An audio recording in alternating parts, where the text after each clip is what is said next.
Breaking news చూస్తున్నాం. బీజాపూర్ జిల్లా అడవుల్లో పేలుడు కలకలం సృష్టించాయి.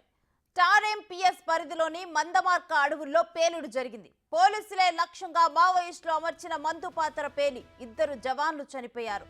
మరో 4 జవాన్లు తీవ్రంగా గాయపడ్డారు. గాయపడిన వారిని హెలికాప్టర్లో రాయ్పూర్కు తరలించారు.